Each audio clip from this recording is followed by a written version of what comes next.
Hello everyone, ciao ragazzi, happy new year. Welcome to our first podcast about Formula One in Osservatore Sportivo. My name is Justina, I am a Formula One journalist, and let me introduce our guests, Manena and Mandy. Manena is a blogger from Mexico. She has her own YouTube channel about Formula One. She had an internship at the Mexican Grand Prix. Mandy is a motorsport journalist from the United States. She is an accredited journalist for IndyCar, World Endurance Championship, GT World Challenge America, and the F1 America Series. Also, she has her own YouTube channel and blog. Hi, girls. How are you? Hi. Nice to Hi. meet you. Thank you. Thank you for having us. Okay, the 2020 Formula One season is over. It was a very unusual season that was in danger of being disrupted by a pandemic in the world. On the one hand, it was one of the shortest seasons, but on the other hand, one of the longest because everyone went to the Grand Prix in Australia. But as a result, the season turned out to be bright and very interesting. Just take a look at the statistics. We had 23 drivers, 17 Grand Prix, 13 drivers on podiums, 12 countries, and two brand new winners. Wow. But let's go back to the beginning and remember the coolest moments of the last Formula One season. Girls, are you ready? Yes. I'm ready. Okay. Last season's podiums were unique. There were 13 different drivers. Which of them made the most impression on you girls and why? Well, for me, it was my paisano Checo Perez because in the 10 years of his career in the Formula One, he had never won a race. So, also in the 10 years of his career, he had only been on the podium around 8 times. And this year, he was on the podium twice. First as a third place, and then winning a victory. So, even though I do consider myself a big fan of Lewis Hamilton, big things happen when he's not competing. Cool. Totally. I was just gonna say Checo as well, but I'll go the Gasly. I'll go with Gasly since you said Checo. And Gasly at Monza. And I will say, I just think it was a redeeming race for him, right? I mean, he had such a tough year before that. Getting cut from Red Bull, going back to AlphaTauri, or Toro Rosso, at that time, and then it's AlphaTauri now. And I think it was just such a beautiful moment. Him winning his first race, it's Monza. You could just see the emotion in his eyes. You can see how much it meant to him, and it's validation, right? I mean, it was validation for him. Like, look at me, I'm here, I'm doing great, guys. And I think that was a win that was just probably one of the most beautiful, along with Checo as well. So definitely love to see drivers get their chance, to win. It's a beautiful thing. I was someone totally agree with you, and it means that drivers can always surprise us, and that's cool. Lewis Hamilton became a seven-time world champion. He equaled the great Michael Schumacher, and today is Michael's birthday, and keep fighting, Michael. Lewis Hamilton may soon receive the title of Knight. Thus, next season we can already see Sir Lewis Hamilton. History is being made before our eyes, but was it obvious that the winner of last season would be Lewis? And what are your expectations for the next year about him? Waiting for the eighth title? Well, I think it could definitely be possible, but I don't know why. I have a very big feeling that maybe Max Verstappen can be the world champion this year. Not only do I feel that, but I have expectations for that too, since he's such a talented driver. So let's hope to see a new face with the title. Cool. Totally. I would love absolutely to see a new face. No one loves closer racing than I do, coming from an IndyCar background. It is all close. Every race, you never know what's going to happen, who's going to win. It's always like that. So I definitely am a fan of the close racing. However, respect where respect is due. And I have to say, I just don't see Lewis Hamilton slowing down. I don't see him. I think that I don't know. I mean, unless we have, something that changes with the regulations to where other cars can catch up and challenge them, I think he's going to be winning his eighth title. And I think, I don't think it's going to be like super easy, but I think he's just on his way. And I just can't see him. I just can't see him stopping. I feel like he's on fire. I do. I feel like he's on fire. And this past year, this 2020 season, everybody talks about how boring it was, how boring it was. But you have to remember that this is the first season that Lewis Hamilton really had this car that could literally just I mean, outperform everyone. It wasn't always that easy. There were seasons before where, other drivers, including my favorite driver, Sebastian Vettel, made lots of errors. I mean, and this year Max is the only one that can challenge. And I hope Max brings it his A game next season. I mean, for this current season as well. So Yeah. absolutely. Yeah, and but what about Valtteri Bottas? This season, to put it mildly, didn't work out for him. Max Verstappen is just a few points back, a few points behind him in the overall standings. And in your opinion, is it right that Valtteri stayed for the next season, or would it be better for him to move to another racing series? Well, I I think Oh, go Val. ahead. Well, you go, Mandy. Oh, okay. Oh, I was just gonna say, I think he's been a little unlucky. Botas has. I think if you look at all the races, he's had like tire issues, he has things like that. The Turkey Grand Prix was like, what was like he spun a bunch of times, like more than Seb. I know he took like that honor away from Seb. But my point is that he made, that was probably the only race where he made like a lot of driver errors. He's been unlucky. Um, but then George Russell comes in and you see what he can do in this Mercedes, and you see that, and I took George Russell as a more of a threat to Botas than to Lewis, is what I saw. But I think that he's always been up there in qualifying. He's always proved himself. So I think that if he hadn't been able to qualify consistently with Lewis throughout the season, then I would say, I think we need to bring a new driver in. But I don't think he's done yet. I think that he's had a fair share of bad luck. I have to agree with you. I don't think he's done yet either. And we've seen it before in other teams. For example, in Ferrari, how Charles Leclerc had a slightly better car than Vettel. And in Red Bull, in the Daniel Ricciardo and Max Verstappen era, how Max also had a better car than Daniel. So in this case, I think, yes, it was bad luck, but Valtteri Bottas has always had a secondary role on Mercedes. So being the secondary role, they have a slightly less good car than the principal driver. So I think it was mostly that.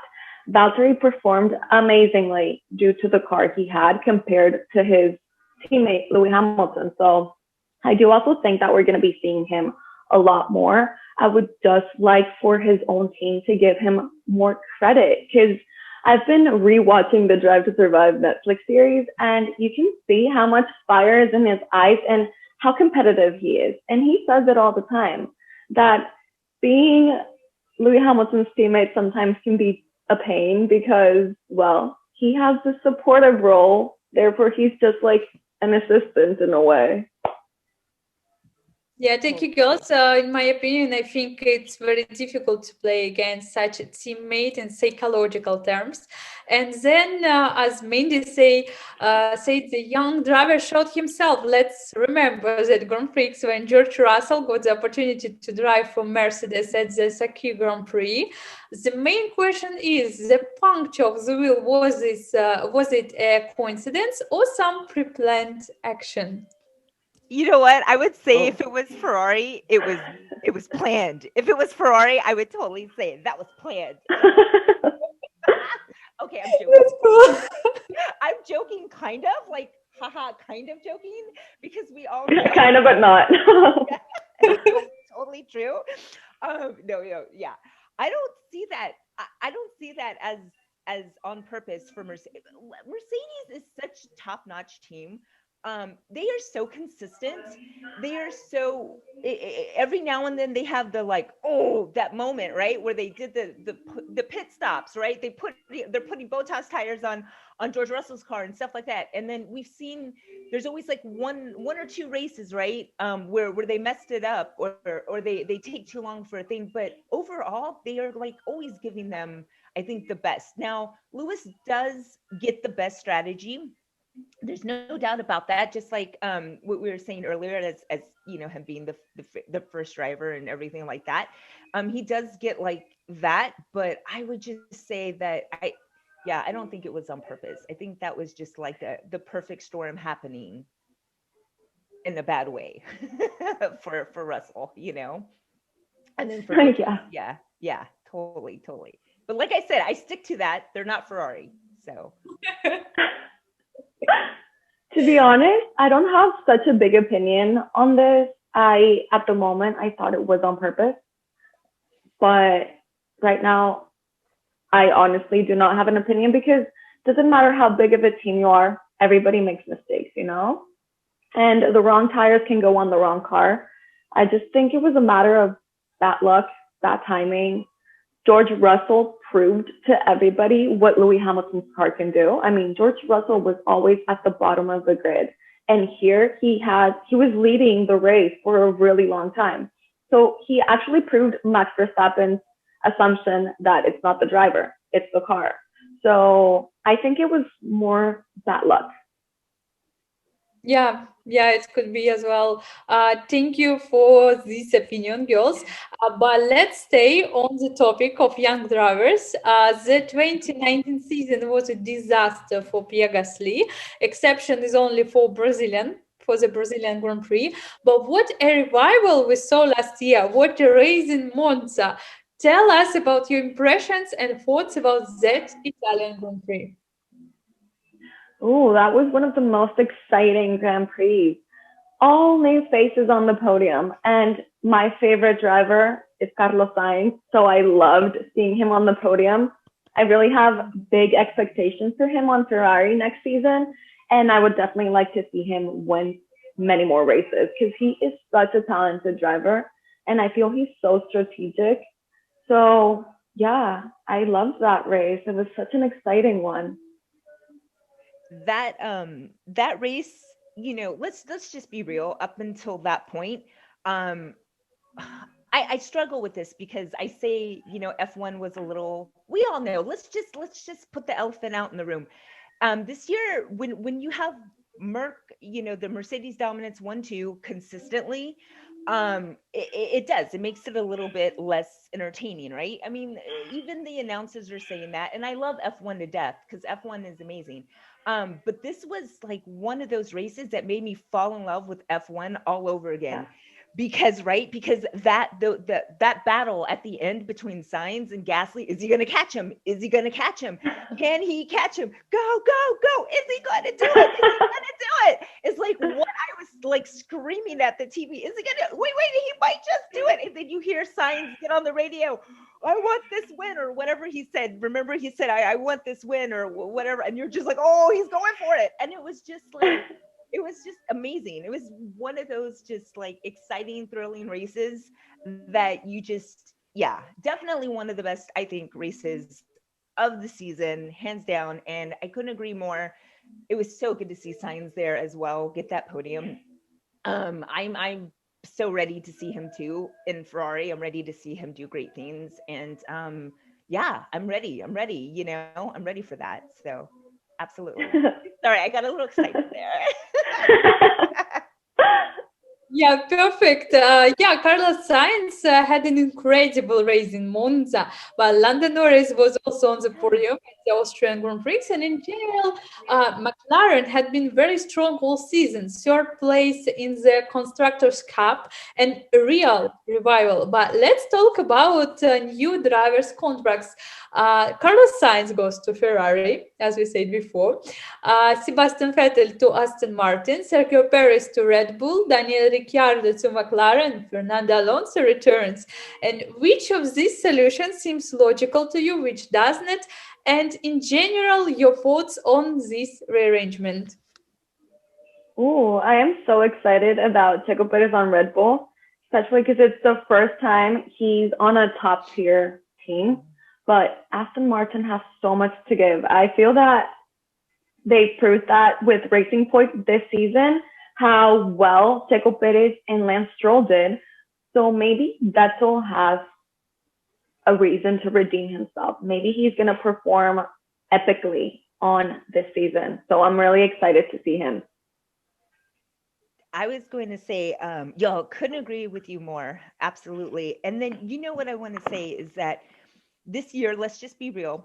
There has been some, so much negativity about Seb. You don't know how to drive. You don't know how to drive and everything, and him spinning out and everything. And I think that I absolutely agree going to a place where there's less political drama. Going to the Aston Martin, I think that he is going to get the support he needs, and I think this is the true test for him. I think that now you can prove yourself. Are you going to keep spinning in this new car? Because was it the Ferrari and everything else going on, or is this this is your chance, like to prove the haters wrong, right? And we'll see what happens there.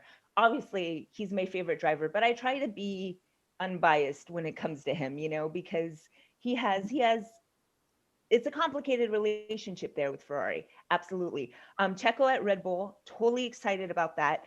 I'm also excited for Ricardo at McLaren because McLaren has been doing really well. And I see some really, and I also want to say in IndyCar, they have the IndyCar team, the Aero McLaren SP, and they've just, the first year at IndyCar have been so amazing there. And they've consistent over other series too with the Le Mans. I mean, they McLaren has just been doing it right. And I am excited to see new opportunities for Ricardo. I hope it's better. And then, I mean, how can you not be excited about Alonso coming back to F1? That's You great. know, Yeah, and speaking of Sebastian Vettel, I was really surprised that Ferrari was already talking about a contract with him when the season did not actually start. And it will be very interesting to see his performance at Aston Martin. But last year, Ferrari was certainly difficult for him, given the state of the things in the team. Everything is not so rosy, but at the same time, it's not so gloomy. But Charles Leclerc is one of Ferrari hopes. He had stamped his authority on the team in his debut season at Ferrari, but Leclerc did not let last year's struggle stop his own progression as a driver.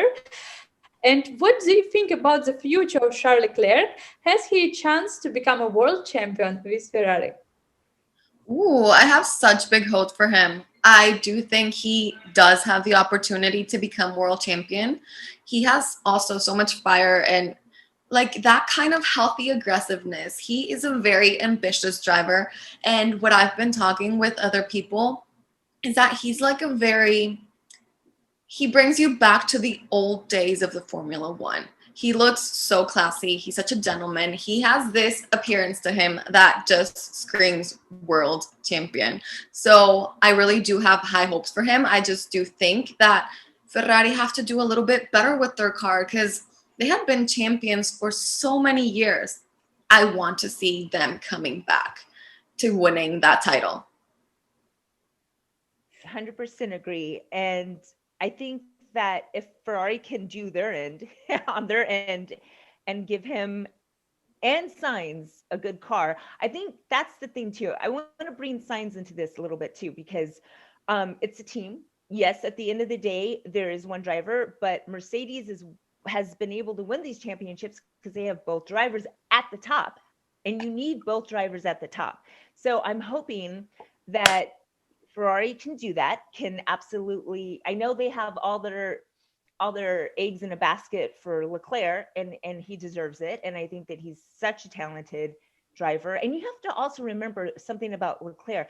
He has grown up in this Ferrari driver academy. So he knows, if anybody knows the system of Ferrari and how that engine works, how that car works, it's going to be him. And for that reason, I do think he can be a world champion. Absolutely with Ferrari. Absolutely. Now, let's just hope Ferrari doesn't mess that up for him. Right?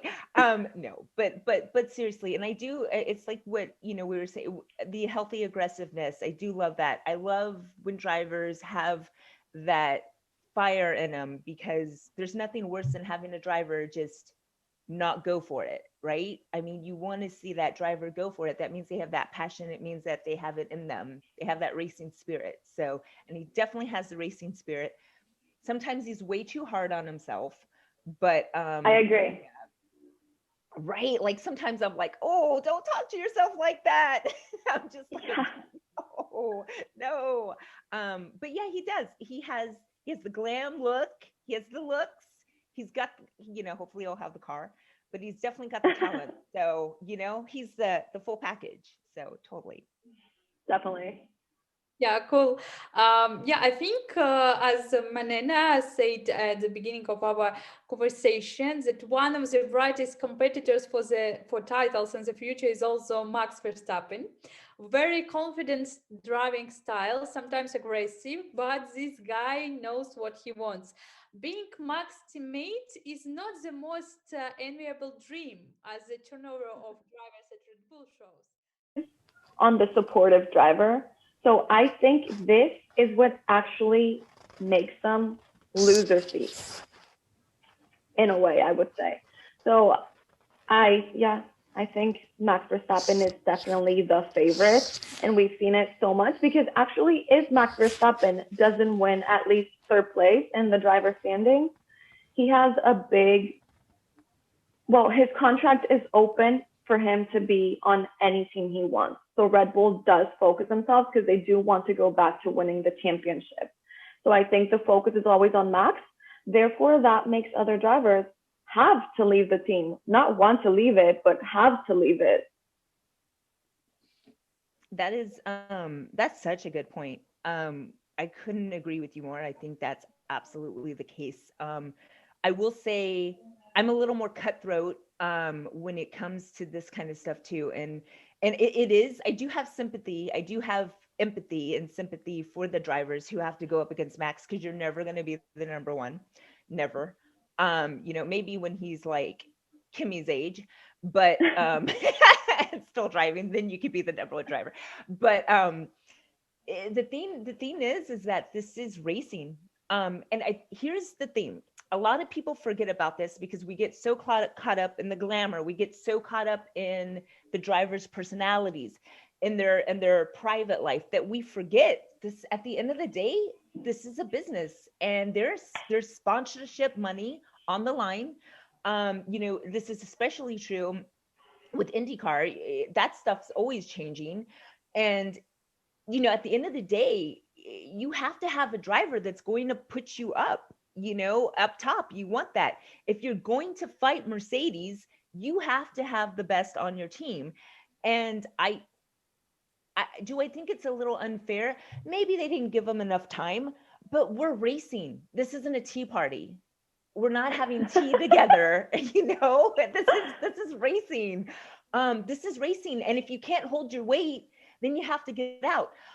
Something really kind of shook the whole world of racing in IndyCar this year, when we had rookie Oliver Askew get the boot, and he had a podium. He was doing great with results, but he had like a concussion, and he had a concussion. He hit the wall too hard on one of the ovals, and then he had it again. He kept driving, and then this concussion kept getting worse, and they dropped him like a hotcake. Arrow McLaren SP did at the end, and people lost it. People were like, how could you do this? How can you do this? And I did think that was a little bit unfair, but at the same time, you have to have a driver drive.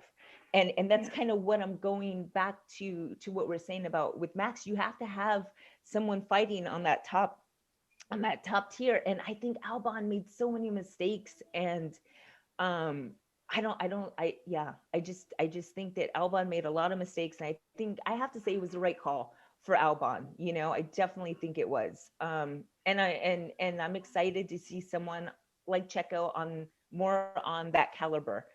to fight. Yeah, definitely. Because, what I have to say about that is that Tickle, since he's more of a veteran, he has that tough mindset, and all the drivers that they were studying with Max Verstappen were always new drivers.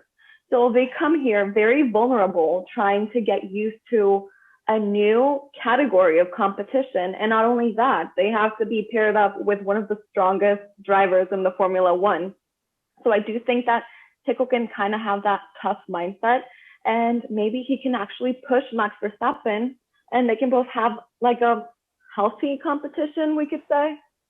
No, definitely. I definitely think I totally agree. I think the last time Max had a good teammate was Daniel Ricciardo. I mean, and Ricciardo left, and then for the reasons that we were talking about, couldn't, doesn't want to be the second driver, and that's fair, that's fine.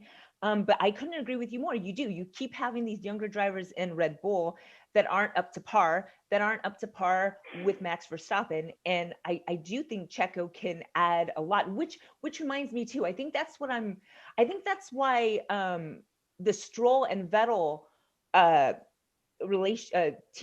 team partnership is going to be good as well, because of the same thing there. You have a more veteran driver pushing the younger driver to do great things, Yeah, definitely. Yeah, thank you, girls, for your opinions.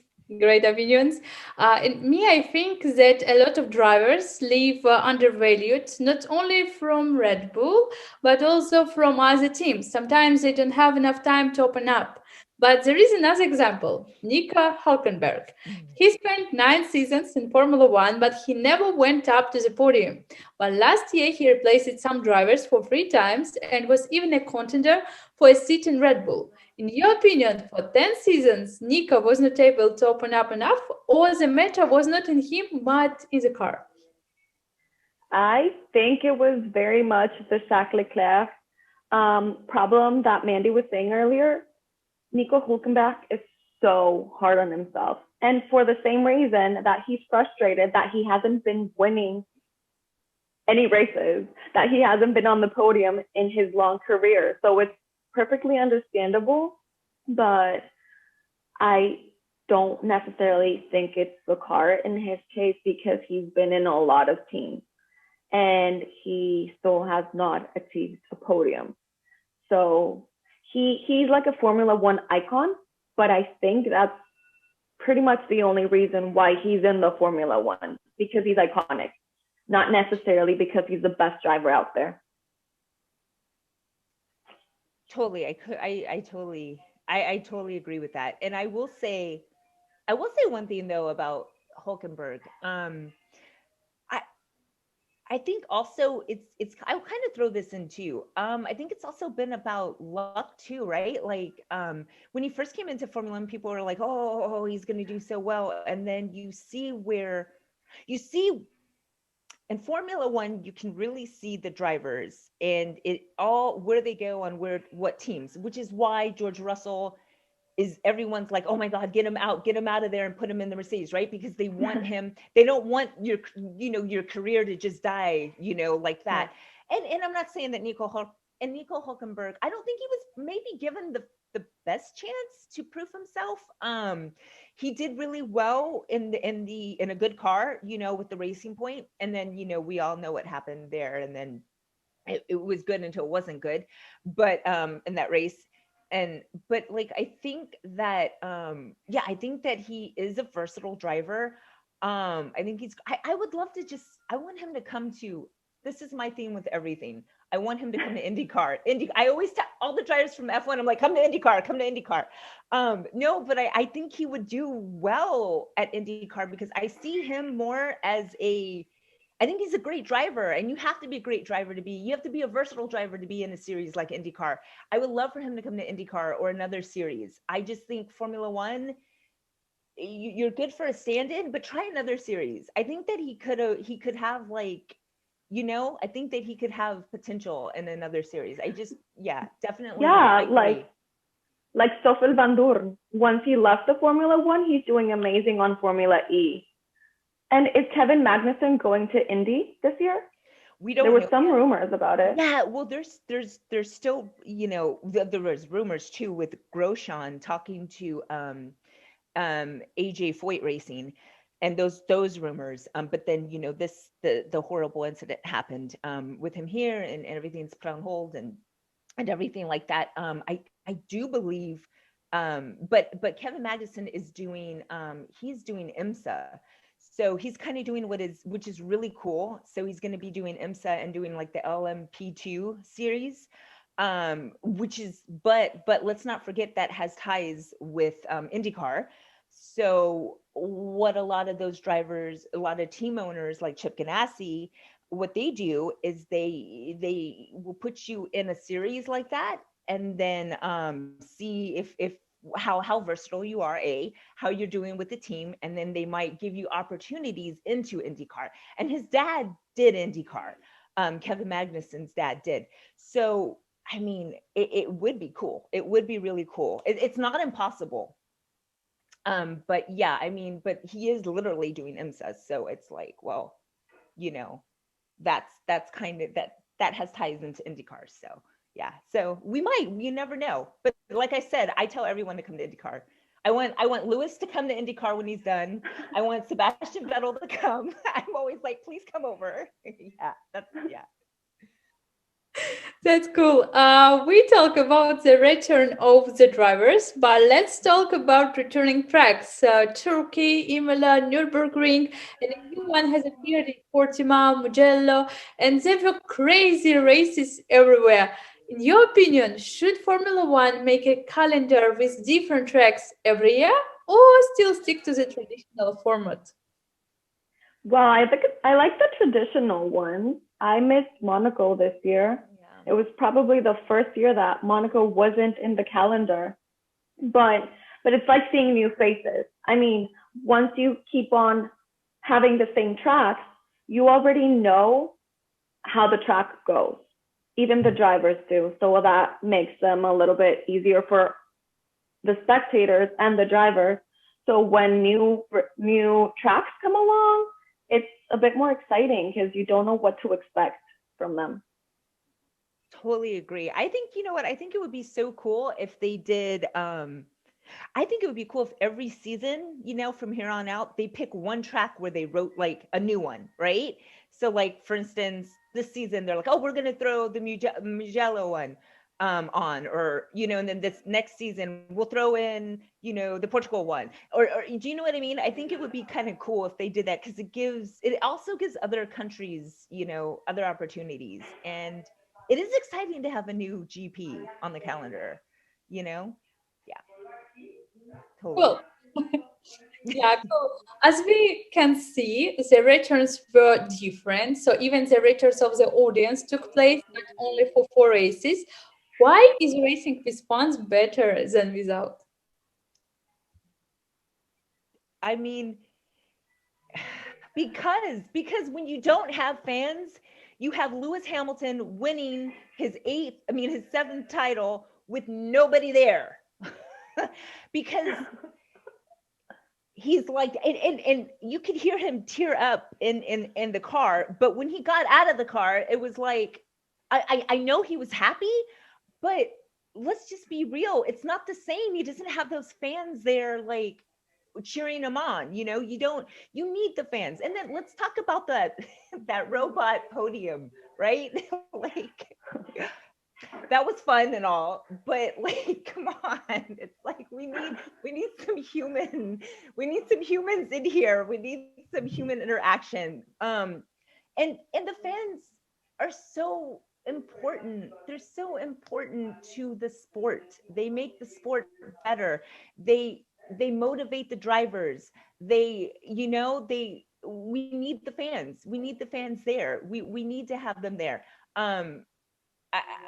I mean, yeah, we have to stay safe because of COVID, absolutely. And it was probably smart to not have the fans there, obviously, but it's just better. It's better with fans, Yeah, I don't know. I'm a people person. I like people, Same. Yeah.